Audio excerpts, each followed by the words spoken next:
Oh, we'll do shorts sometimes, and I'm like, "That's not awful," and then he'll do it. And I was like, "Oh, I messed up." Yep. Hey, everybody, my name is Garrett, and I'm here with John Khalil, the founder of the OC Local, and we're going to be going over a little bit about your experience in the business world and all your different occupations and how you got into the chamber. I just want to thank you so much for being here today, and I really appreciate it. Hey, thanks for having me. It's first podcast, so Cool. So excited to cut my teeth here. So we'll jump into it. I printed out, so I went on Indeed, and I found your past history for jobs. All right. And just seeing you in the chamber and seeing you operate your business, I know that there's definitely more to the story than just that. I see that you started out as a pastor. Yeah, I spent 19 years full-time ministry. So How was that? it was great. It's a different world than being in the business world, obviously, but you're still involved with people, and a lot of what you're doing is teaching and leading. Yeah. So there's a lot of leadership involved with that. And the work of a pastor is to equip the saints to do the work. It's not just to preach or to teach from the Bible, but it's really to equip people, in their ability to be a follower of Christ. So it actually relates well to a lot of what I do today. And you were there for a while. So I spent, I grew up in the church, and then I interned here locally at EV Free Fullerton for a few years. Then I went to school in Chicago, and I landed in a church in Wisconsin, spent 13 years there. Wow. Working with students. So I had the opportunity to work with 7th through 12th grade originally, and then as the ministry grew, we wound up having a few different groups. We had a 5th and 6th grade group, like a middle school, and then a junior high, 7th and 8th, high school, 9th through 12th, and then there was a little bit of young adult time as well. Led that, and then in 2000, right at the end of 2000, I moved back to Orange County and located in the Yorba Linda area, and went to a church in Yorba Linda. And I was an associate pastor there, still responsible for student ministries, a little bit of a different world there because I was leading staff and leading high school directly. So I had a staff person in junior high, staff person leading college age, and then some interns and different people that I was able to build into. What was the biggest difference between leading kind of all the kids in the beginning and then moving to staff? Yeah, that's a big difference because in Wisconsin, in my experience there, when I started, there was only 8 kids in the church that were in that age group, 7th through 12th grade. And so it was really building a foundation, creating a ministry from nothing, really. I spent a lot of time coaching in the local high school to meet students. I went to McDonald's a lot. It was a small town. There was a McDonald's there, and that's where the kids went. So I went there to meet kids and try to get to know them a little bit. And so it was really about just building up these students. And then we started to get volunteers that were adults and really started to create a ministry that was making a difference in not just their lives, but in the communities, in their schools, and their sports teams, and so forth. And then, so from there, it looks like you went to Custom Comfort. What was that? Because it seems like right turn. I figured if I couldn't keep people awake, I might as well help them sleep better on a mattress, right? So my brother-in-law actually started the business Custom Comfort, my sister's husband, and it's a great business. It's an Orange County company. They build mattresses here in Orange County. I'm a customer, so well, I there can. You go. Yes, sleeping phenomenal, best mattress I've ever owned, hands down. Awesome, Custom Comfort mattress. So I had a relationship there, obviously, and it was time for me to walk out of my ministry role, and I went back to school. I was looking at maybe getting some more education and maybe go teach in a college, teach ministry, and at the same time, I had to pay the bills. And so my brother-in-law was like, "Hey, why don't you come, sell mattresses?" I'm like, "Sure, let's do it." And I fell in love with the company, and I really saw a lot of transferable principles from leadership coming into a company. The company's great, but it was a young company at the time, and they were growing like crazy, and everything was almost reactionary to the growth, right? And so I was able to bring in some of my skills. A simple thing, like when I first started there, they're like, "Don't talk to customers, just watch." And I was like, well, how am I going to learn to sell a mattress? And so just working out, developing a program on how to train, creating a training program, which that's what we did in ministries, right? We were training people. Yeah. And so I got to write the training manual basically, and we put together a course for people to really help them develop in their sales abilities and how to service the customers, and most importantly, how to keep the culture of Custom Comfort, because it's not your typical mattress company. Nobody's on commission. They're there to help find the best fit for you. And so it was a great opportunity for me. And eventually I was at the point where I was leading, and they're like, hey, we'd like you to take on more leadership. And so I finally made that decision to go business full time.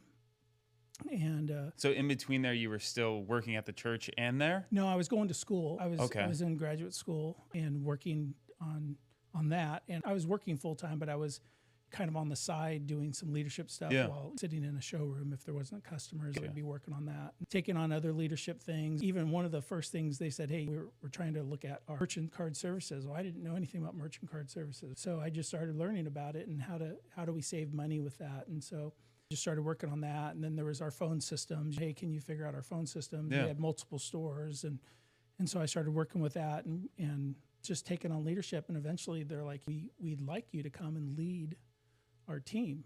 And so that's when I made the decision to drop out of the graduate school and go full time in the mattress industry. You think that was the right decision? It was a hard decision, right? I'm sure. It was 2005. And I put my whole life into ministry, all my education, all my experience. And there's a lot of purpose that goes with that. And how did I transfer that to selling mattresses? Well, it wasn't about selling mattresses. It was really about developing people in the mattress organization and serving customers at the same time, right?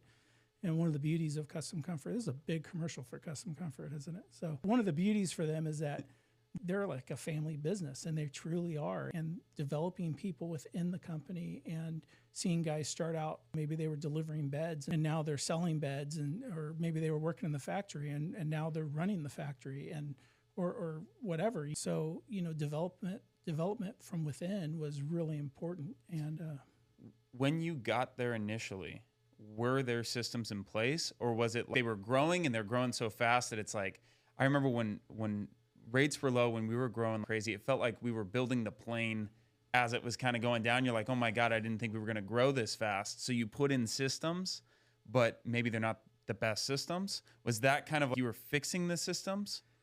So there were systems, but they were all paper. Gotcha. Literally paper. We were using faxes for delivery, and we hand wrote every invoice. There was no way to really track our materials that we were selling, whether they were work in progress or they were finished product.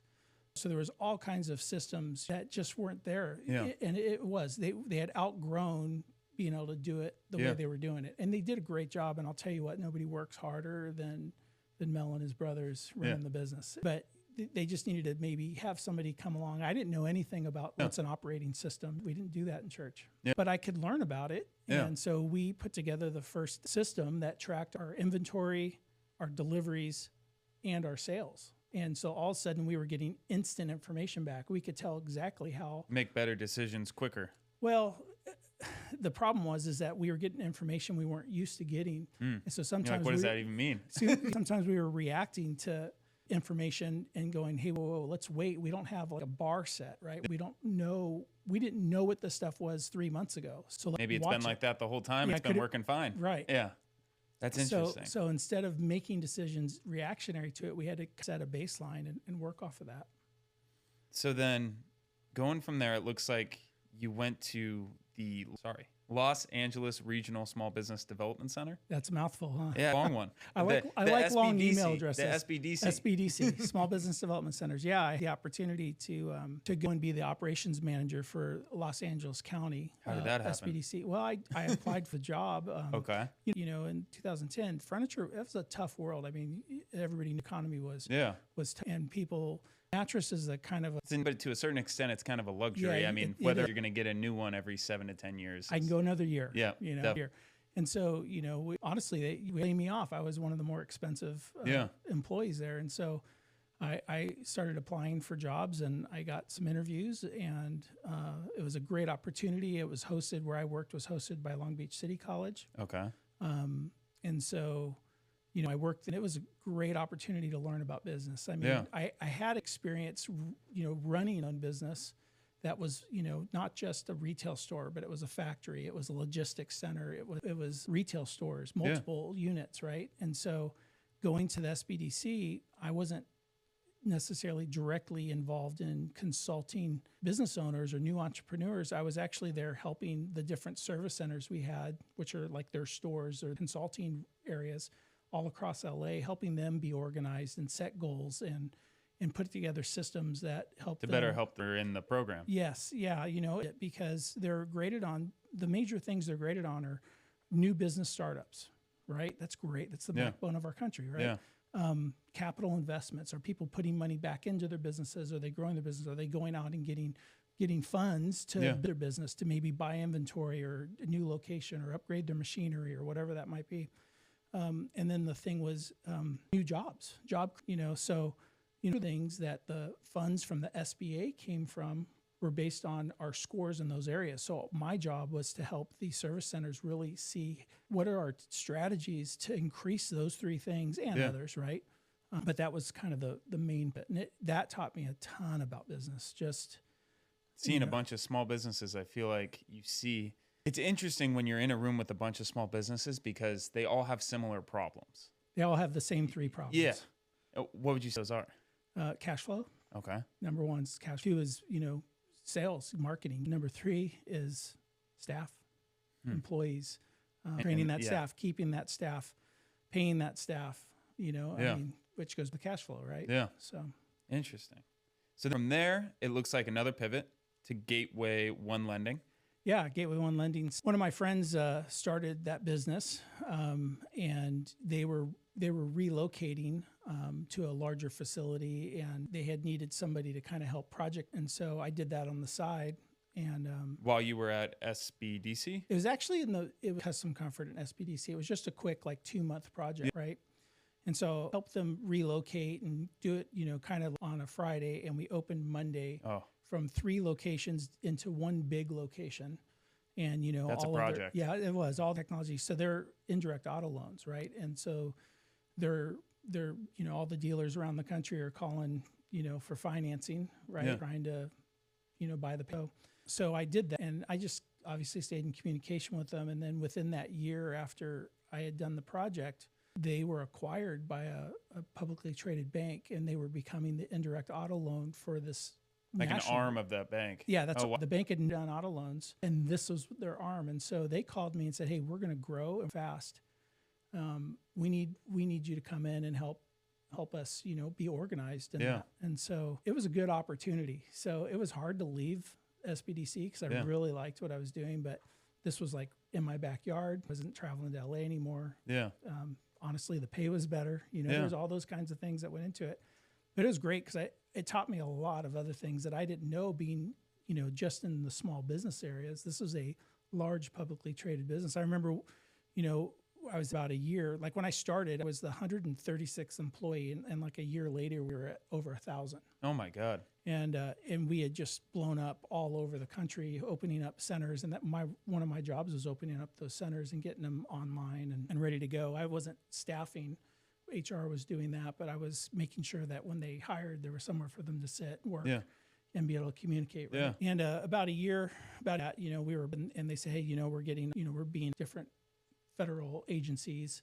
We need a business continuity plan. And I said, what's that? Yeah. I had no, it's kind of embarrassing. I didn't know what is a business continuity plan in a family business is somebody else in the family does it, right? Yeah. You're sick, somebody else up. Yeah. So, there's a technology in this kind of a business. They said, would you be willing to take that under your umbrella? And I said, can I think about it? They, you can, but really we need you to do it. So when I studied what a business continuity plan was and came back and started working on it, and, that led to more responsibility there. And I got to be involved in from accounts payable to contract management. Wow. There's just facilities and different things like that. So it was a great opportunity for me. Going from being a pastor, small family-owned business, to kind of a government-based job. Yes. To what it sounds like, 1,000 person, not a small task. Yeah, that was the fear. Oh. So just to give you an idea, this will relate to you well as being a funding guy, but I started in June. I remember when I started, they were celebrating that in all of the year before, the 12 months before, they had originated $300 million. Okay. That's a good amount. It's a good amount. Yeah. 1 year after I worked there, so for the next year, that next January, they celebrated that they had originated $300 million in December. Oh my God. Yeah. That's So scale. it scaled. It was crazy. It was much fun. I learned so much. At one point, I was reporting straight to the CIO. And then after a couple of years, we kind of had that going and switched me over to reporting to the COO. So then I was getting more involved in corporate operations, representing our arm of the company to the bank that owned us. And then eventually they moved me over under the CFO. So I really had the opportunity to work three major parts of the business, right? And that was, and when I was there, they just kept saying, hey, if you want to learn this, we'll give this to you, Yeah. I like that. Went back to Custom Comfort after that? Yeah, so I was super happy. 2017, I thought I'm going to do this till I retire. And then all of a sudden, the bank decided that they were going to get out of the auto loan industry. And so they gave me kind of a time period to clear stuff and turn other things over to the main bank. And so 6 months later, I was, out looking, and I didn't want to just do anything. And so, Custom Comfort, I was there on Saturdays, sometimes Sundays, selling mattresses the whole time I was at Gateway. And so I was kind of there. They're like, hey, we could do more. So I didn't want to fully commit back to Custom Comfort. So, because I wanted to do something on my own. And so I was back there helping out and managing a store and just building a team in Huntington Beach location, loving it. It was great. And then I started to learn about the next part of my journey. Yeah, so, which is really what I want to get into, because that kind of is all up all these little nuggets, learning different things. Then you decide, I want to be my own boss. Yeah. Right? Well, this is really the first step into that, though, this right? Is, yeah. When I from my experience of before I went to the SBDC and then learning all these business startups and watching how these businesses, some of the new and some of the other ones made some decisions, maybe they had been stagnant for 5-6 years and all of a sudden they boomed. And when I went back to Custom Comfort and I was working there, I didn't want to get stuck, but I didn't want that to be the end of what I was doing, because I really wanted to start a business. Why? Because of my experience of helping other people grow their businesses. And I thought I could do that. I'd enjoy that. I think I think I'd fit that well. I feel like starting a business I feel like deep down, so many people want to do it. And I'm always so curious as to why. Like, what is that like fire? I don't know if I answer it for myself, like why I like to run my own business and why I like to be in business and to be around so many other people that are in business. I feel like we all are like, we want to be in business because we like to operate our own day and do this and that. But I feel like there's something deeper there. There's more to that. So like you were, you kind of picked there about working in a family business, a government agency, a publicly traded business. Yeah. And then back to when I went back, there was a safe place for me just to kind of figure out what I wanted when I grew up, and they knew that. And I just had learned some different things. I was like, there's stuff I want to do that I can't do at Custom Comfort, not because they wouldn't let me, it just didn't fit, right? Yeah. And I love people. I like being out. I didn't want to be stuck in a showroom, which there's nothing wrong with that. It's just I knew from my experience I didn't want to do that. Yeah. I wanted out in the field. I really liked being out in the field. I loved business owners. And honestly, we started advertising in a magazine called The Inside Coop. What? So Custom Comfort was using the Inside Coop as down in South Orange County. Okay. And I would see customers from the advertisements in the Inside Coop, and I was like, man, I like how these customers, they were high qualified, the close rate was good, their average purchase price was high. Yeah. I'm like, this is advertisement through the mail. Yeah. I've seen it work, whether it's or newspapers or magazines. I've seen it work, right? Yeah. And so, I was like, I learning a little bit about the Inside Coop, and I called the franchisor and I said, hey, I'm interested to open something up here in the Yorba Linda, Anaheim Hills area. Okay. And they said, oh, we already have a franchisee up there. No, that's a bummer. I said, well, if anything, and they kept, we have other areas. We have LA, we have Inland Empire. I go, no. I like where I live. I want to be where I live. And 6 weeks later, they called me and said, hey, are you still interested? And I said, yeah. So the franchisee was looking to do different. It wasn't a good fit for them.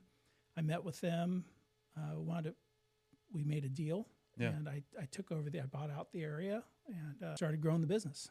My question when I hear all that is, did you look at other businesses before that? Like, was it like I've written a business plan. Okay. I wanted to do a service for the wealthy, people that had households, like maybe they had a house beach, a house in the mountains, a house, here, somewhere else they live most of the time. Yeah.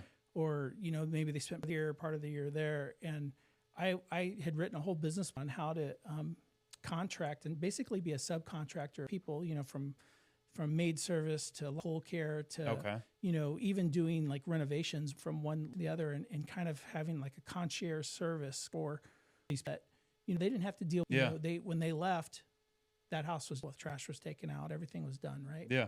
And so I'd written a plan and I was out looking for money for it. And I kind of like a lot of them I made at Gateway would give me the ability to get some funding to for get it. that going. Yeah. And also the contractors and, they had started working service providers for those different areas. And so I was moving forward that when Inside Coop came around and I was like, man, this is a lot. This is already like, I'm not running. It's a business. Yeah. It's a business that was doing it. Started. You had the first magazine started, and it go, it was, I'm like, I can build off of that. Yeah. And so, it's just, how much did it cost to start that business? Was it like a high expense business to start run, or was it low expense? Because I feel like a lot of people who are kind of on the fence, like, I want to start a business, I want to be my own boss. I feel like the number one thing that they tell themselves as to why they can't move forward is because they don't have the money. How'd you make it happen? Well, especially with a franchise. A franchise, you're buying buying a tier. For me, buying a system, buying a territory, and buying something that was already started. I mean, it wasn't, and they did a job, but it wasn't, making them, was just turning along. Yeah. Right? And so that is the hardest. I had to decide: am I going to invest my own money, or am I going to get other people? Yeah. And so I did a little bit of both. Okay. And so I got some investors. Then I came up with some of my own money. Okay. And purchased the franchise. And so I started that in March, and I was still working at Custom Comfort. And at that point, I went down to 3 days a week. So I was doing the mattresses, running the store Friday, Saturday, Sunday, which are kind of the big days. Yeah. And then running the magazine business Monday through Thursday, plus any other spare time I had. Right. Okay. And so I did that for, from March until December. And at the point I was like, I'd already grown the business. We had doubled in circulation. We had doubled in more than doubled in revenue. Wow. And I was like, and man, it's really stay at Custom Comfort. I've got insurance. I get a paycheck. Yeah. They're so good to me. It's a great company, but it's really secure. Yeah. Yeah. And it's like, are you serious about this magazine business? Yeah. I always tell people it was like I had 1 foot on the dock and 1 foot on the speedboat. And I either had to jump back on the dock or jump on the speedboat because I was doing the splits and I couldn't do both. So I jumped on the speedboat and left Custom Comfort at the end of the year. Okay. Left that security of a paycheck, of insurance and all that, and went hard into it in the magazine. And it was great. I mean, we started to blow up. We had the biggest sales in February of any franchisee in the country. Wow. I should say growth sales, right? Yeah. Because I was still pretty small compared to some of the others. And February sales mails out March. So March 14th, 2020, my magazine's mailed out. The whole world shut down that day. Wow. Okay. And so here, it's a little bit scary. Yeah, you're on the speedboat and now. Yeah, and I left the speedboat, doesn't have anywhere to land, right? Yeah. It's just, at some point, are you out of gas? Right? Yeah. So, it was a little time, my businesses didn't know because we're really just support locally owned businesses, some big, some small, some really small, some bigger. And they're all going through the exact same. I open my doors. Can I go into homes and service that? Yeah. Nobody knew. Hey, this is only gonna be 12. It was a lot longer than 2 weeks. A lot longer than 2 weeks. Yeah. And I had some that passed away in that month, and I was like, oh man, there's going on. We wound up taking 1 month off where we didn't mail because in April we didn't know if they could be open, and we had to make that decision by the end of March whether we were going to mail. So I called every single one of my clients and I said, hey, I know you're under contract to mail in April. I'm going to make a decision to not mail in April, and we're going to take your commitment and we're going to tack it on to the end of your time. So if you have, you're going to add December. Whatever, Gotcha. Right. Yeah. And they said, okay, that's great.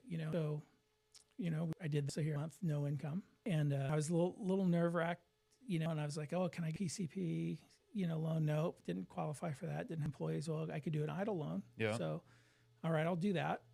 And I didn't want to just squander that money. I was like, I have money set aside. I can make this work for. In April, I'd make a decision about May. And so I called every single one of my clients and I said, look, we're going to mail.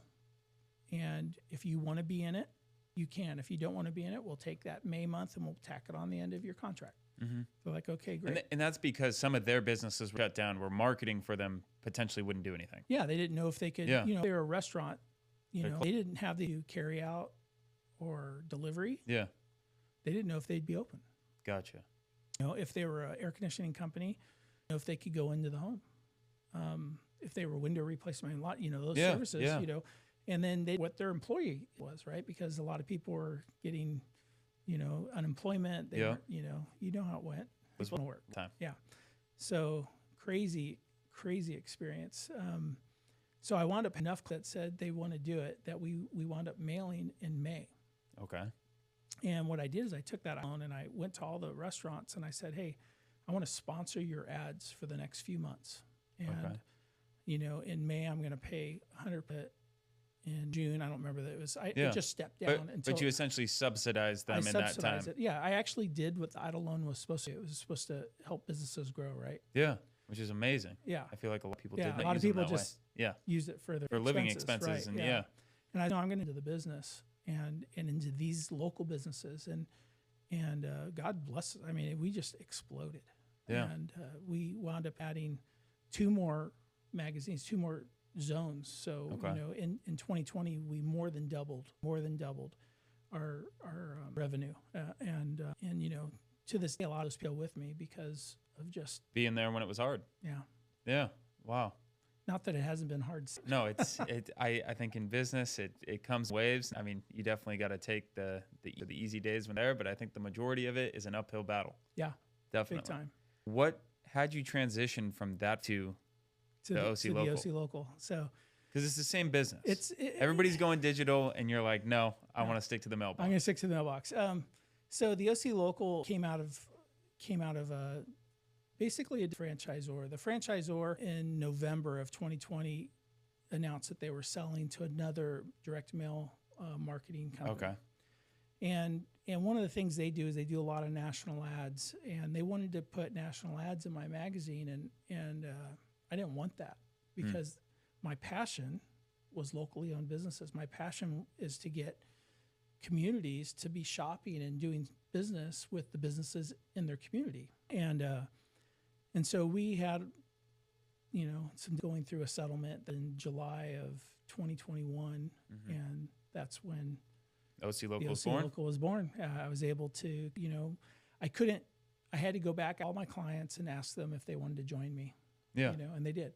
And we didn't. Amazing. They all came with us and with me, really. It was just me at the time. And I'm just really thankful for that. These just some great local businesses that were partners, and I was their partner. You know, and since then it's just, the thing is, how do I brand, the OC Local so that when people send their mailbox, they go, oh yeah, I know about the OC Local. I mean, I think you get all the mail, you don't really realize that there's a business really behind that. Once you get into business and you start seeing all the different types of businesses that people own, you're like, wow, there's some guy behind this magazine that I get every month. And how much work is going into getting all the people to fill up the slot. You don't even think about it, but there's a whole business in getting people to those magazines, and that's your business. That's my business. I mean, it's interesting. Yeah, it's cool. It's a category magazine. So, some of my friends call it because it's, there's not a lot of words in it. Really image driven. It's about, getting people to want to know more business when they flip the pages. So, we got pictures of food, pictures if it's maybe beautiful, if it's a air conditioner, maybe a truck or a unit, if it's windows, maybe it's a beautiful house with these, before and afters and, right. And we've got, so you have all of these local in it together, right? To make, to gain market share in their communities. Primarily for my business, we do all online ads. Yeah. For your business, what types of industries do you think do best for direct mail to the consumer? Like what is if somebody's listening and they're in this business and maybe they haven't tried direct mail. Yeah. Who should definitely give it a shot? Well, it's direct to consumer. Okay. Really should think about it because, it matters what your service is, right? Of course. And it's so funny because people always tell me, hey, we've got, we do digital marketing. That's great. Stop. Marketing is about having multiple legs. You have to have different places for people to see course. you. Yeah. It's all about making impressions. So, if you've got a truck that drives around, wrap it. Yeah. Right? Yeah. If you're building where you have a store, put a sign. Yeah. If you got people have a mailbox, get in their mailbox. Yeah. Right? It's just, people on phone, get on kind of, Google list or whatever, right? Get things really important to have multiple channels for people to find you. It's not like field and they will come. No. You have to let them know you're there. Yeah. And, it's funny. And we had the conversation, catalogs are making a comeback. I mean, not everybody, you probably don't remember that. My age and older remember the Sears catalog. I remember the Sears. I used to get my photos done at Sears. There you go. The Sears catalog, right? People shopped with catalogs and they love catalogs, but it's to do a catalog. They get old really quick. Yeah. Right? Things Month or every week. I mean, yeah. Yeah. And so this is great because you can change your ad every month. You can, what are you pushing? What's seasonal for you? If you're, you can change it. If it as fast as changing a digital ad, no. But you don't go longer than a month. Hit them up again. Okay. And so, like right now, I brought some. Let's see 'em. All right. So anybody here heard of this business? I think it's called Amazon. I didn't even know they were doing catalogs. Amazon. This is Unwrapped Joy. This is your Christmas catalog. I'm pretty sure everybody that's listening to this has probably bought something on Amazon. Most people probably have the app on their phone. They have a Prime account. Why are they mailing out a catalog? Why? It works. It's fair enough. Yeah, I assume Amazon isn't doing something that enough research into. Oh, let me just go blow some money. Yeah, no, not going to happen. Not going to happen. So in the mailbox, right? I got my mailbox at home. This one came to my business mailbox. So strange. You'd think a company with huge digital presence would have no need for something like that. What's so funny? Who I from every quarter brought with me is Google. Google mails me a hard advertisement on, and it usually has a coupon in it to, here's $25 towards Google ads, They're pushing you to do through my mailbox. Through your mailbox. Good for them. Yeah. Because it all works. Yeah. Marketing is really just getting in front of the customer. Yeah. And as many times as you can so that when the decision comes up for them to buy or look for a service, they think of you. Yeah. Last week on the Today's Show, they had a segment talking about catalogs making a comeback. Okay. And there was a Harvard study, and I know all the numbers, but two numbers that stuck out to me one was these companies are going to catalogs crew and different things like that because they're seeing when the catalogs go out, they see a 49% increase in sales. Wow. Yeah. Pretty good. No, it's huge. I mean, it's pretty good. And then they also, when you add a mailed ad with an email for digital, they're seeing 125% increase in engagement. Wow. I mean, just getting in front of them in their mailbox, just being top of mind. The best line of the whole thing was the last line. Savannah, one of the hosts of the Today Show, she said, and the nice thing about it, after you look at it, they don't stalk you on your internet. Yeah, that is definitely nice. I feel like my listen to me every day. Right? Yeah. All the time. So is there anything wrong with that? No. Keep doing it if it's working. Yeah. But I can tell you, if you're doing some in the mail, you're going to see an increase. Yeah. I haven't done any advertising to the mail. I mean, I have some other ones. Yeah. Costco. This is Costco's holiday savings. Go to their mailbox to look for deals. Yeah. So interesting. if you have a value, you should let them know in their mailbox. I guess about marketing as a business owner, when you talk to people, what percentage should they be spending on marketing of their profit, of their revenue? What do you look at to be like, hey, this maybe fits in with your marketing plan? Maybe somebody comes to you, they say that I'm already spending money in these 3 different legs of my marketing campaign. How do you know if you should spend more, take your foot off the gas? Do you do anything like that with the clients? A lot of that's based on your category, right? Yeah. So, if you're selling a big mattress or air conditioning or unit, mortgage, right? You probably need a bigger percentage of what you're doing, and I think there's a lot of there, like if I was going to sit and I could study that and go, hey, this is probably the percentage. This is what the industry is doing, The biggest thing is don't spend what's okay. How long should you give it before you it's not working? Well, digital's quick, so you should know pretty digitally, right? Because it's constant, and you can see what's happening. And sometimes not working might not be sales; it might be are people clicking? Are they coming to your? Are they going to wherever it is you're directing them? Yeah. You know, in like print. So I usually tell people if you're a ticket item, you need to make a commitment to this. You know, it's a numbers game. You need to make a commitment to so many months. I usually say 12 months if it's a big ticket item. If it's something that somebody buys every 15 years or 10 years, you're not going to, it's not going to, now I'm going to, like realtor, right? Once, well, I didn't sell $1 million house on that one app. Doesn't work. It doesn't work. Yeah. No, you got time. Direct mail is like Novocaine, they puts it in your mouth out and let it work. And then they come back and drill. Yeah. Same thing with direct mail. You got to repetition. Now, if you're selling a burrito, a really good one, or a pizza or something like that, you're going to know in 2 or 3 months. Yeah. I mean, because people eat every day and always times looking for a new place to eat lunch. That's right. Interesting. So it just matters, like pets are huge, right? You're a groomer and you advertise, make decisions slower with their pets than they will with their kids because, their pets don't talk back. Yeah. So, it's nuts. Tell you what, once you get traction, it's like a pipeline you can't turn off. A pipeline you can't turn off kind of brings me to a question about the bed of the business. When do you think a business should hold off on marketing and advertising? Like what issues should a small business make sure have dialed in before they dump money into marketing and advertising? Because I feel like some people put the cart before the horse and they try to drive a ton of traffic, but then you don't get that referral business because you have these gaps. You only have one chance to make a first impression. Okay. So if you can't provide the service or the product that you're advertising, you're doing yourself damage. Got it. You can't say my book's a preferred business because some of the businesses I haven't used personally, but I know that when I use them, I'm grading them, right? I'm looking to see how they handle it. How did they, there's times where one of my sales reps sell an ad to, let's say a restaurant. I will take off my shirt. Yeah. And I will go in with the coupon in hand and I will use that coupon. I want to see, do they treat me like I need to keep this customer or do they treat me like, oh, it's a coupon customer? Yeah. Because at the end of the day, they're going to be calling you back saying, hey, these ads don't work. It's not growing my business. And it's like each time somebody walks in with a coupon or each time an advertisement draws somebody to your business, I mean, you've got to knock it out of because that's where the real ROI is, at least what I've seen. Is you pay for advertising. What's the cheapest customer to get? A referral. A referral or the one you already have. Like that? Okay. Repeat. Yeah. Right? Yes, definitely. So if 20% of people in Orange County are relocating every year, that means you have a lot of opportunities to make a first impression and to get new customers. But once you get them, you got to keep them. Yeah.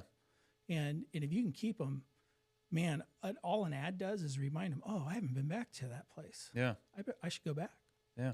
Well, I think of going through your journey. I'd like to wrap it up with some questions. Yeah. Fire. We'll go through a couple of them, see what comes of it. I might be sweating a little here. All right. I'm kidding. We got 1 minute? Okay, cool. First question. If you lost it all, what would be the first thing you'd do to rebuild a business? Would you go back into the same business that you're in right now? Or if everything went to zero and you had to start a business, where would you go? What would you do? Well, I definitely think the business I have, I would go back into. Okay. I thought this business it's when the economy's bad, people they need to get the market share, right? People will say, oh, I can't afford it. And then the people that can, they gain market share. Yeah.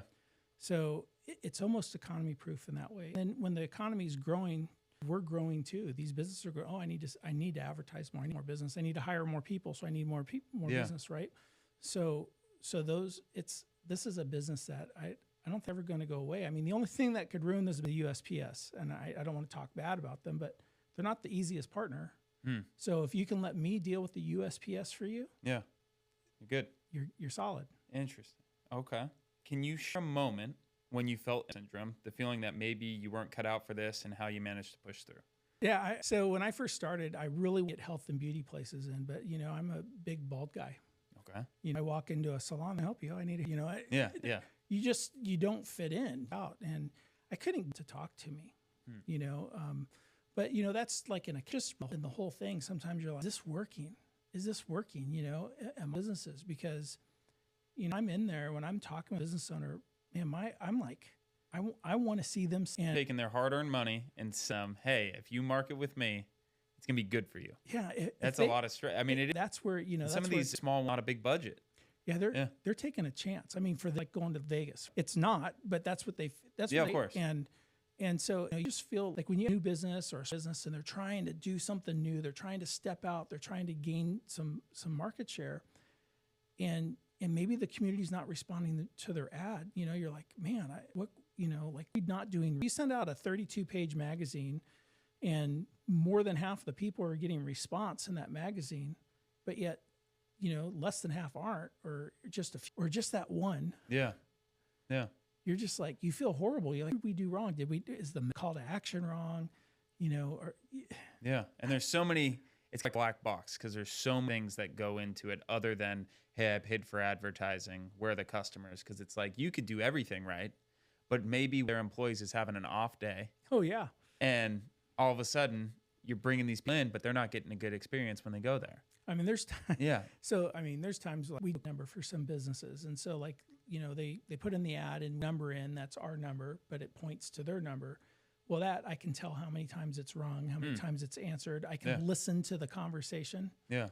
And sometimes, you listen to those and you're just like, that guy's great. No wonder they're doing well. Yeah. And then other times you listen to, and you're like, that person should never answer the phone. It's like, that makes a huge difference. Yeah. And so, if you don't have a call tracking, there might not be ways to know the problem on the engagement side from the consumer to the business. Yeah. So, but you just like, ownership in that. It's like, man, if they're heavy. not, I don't go in and take in their magazine, but I'm scared. Yeah.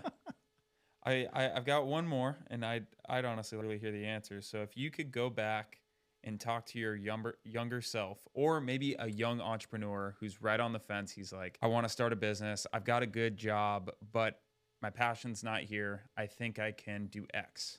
Mm-hmm. What would some of the pieces of advice be that you'd give them? Well, I think passion is huge. Like I grew to love family business and then with the SBDC, and I learned a lot with Gateway, right? Yeah. But being a pastor gave me just heart for people. Mm-hmm. And so, every day I'm dealing with people. Yeah. So, if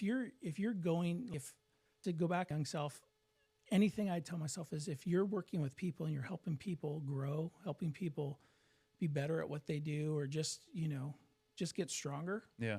You need that kind of world. So that's for me. If it's somebody else, like if you came to me and you're like, I'm thinking of starting a business, this is my idea and I've been to other stuff, I would be saying, does it hit your passion? Are you, is this something that, when you're tired, you still want to? Yeah.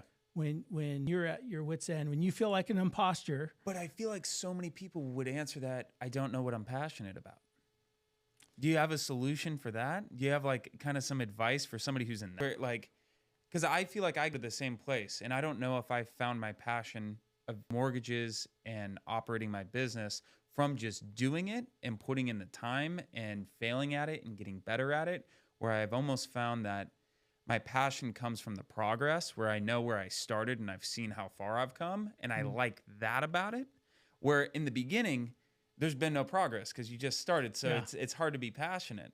But do you have any advice on that? Well, I mean, I think we all know what we do, things that make us energized. Yeah. That's where you find your, like, I am energized when people are, and so whatever it is, how do you find it? I think you have to have people that well, that know you well, and talk to them. Yeah. You need to ask them, what do you think? What do you think? What do you think? Because, and they have to be honest with you, people that know you, I remember when I wanted to be a missionary pilot because I had served the summer in Colombia on this missions trip, helping a missionary pilot build a house for them to live in the middle of the jungle. And I loved airplanes and I loved that whole summer experience. And I went to school to become a missionary pilot. I remember coming home and talking to my mentor and saying, man, I just don't know if I want to be a missionary pilot. Yeah. He's like, oh, really? What do you think you want to do? And I said, I think I want to work with students. And he goes, oh man, you would be great at that. And I go, I thought he was going to be disappointed when I told him, because he's the one that took me on the mission trip. Yeah. He's like, I mean, what you were going for is great. I'm not sure you'd be great at it. What you're talking about now, I think you'd be really great at. I like that. So you just know, having people around that will give you that unfiltered feedback. yeah, you know, that know you, that love you, that care about you. Yeah. That, you know, That want you to do well. they want you It's to. a good place to end it. And anybody who's listening, we're going to start bringing on more local small business owners. So if you know somebody, or maybe you're on the fence about starting a business and there's a question you want answered, shoot it over to us on Instagram, on YouTube. Happy to get people on the show who can answer those for you. And thank you so much, John, for your time. Oh, and thank I you. really appreciate it. Thank you. Me too. This has been great. It's actually drawn up a lot of things I hadn't thought about for a while. So appreciate the time. Of course. And you guys all have a good day. Thank you.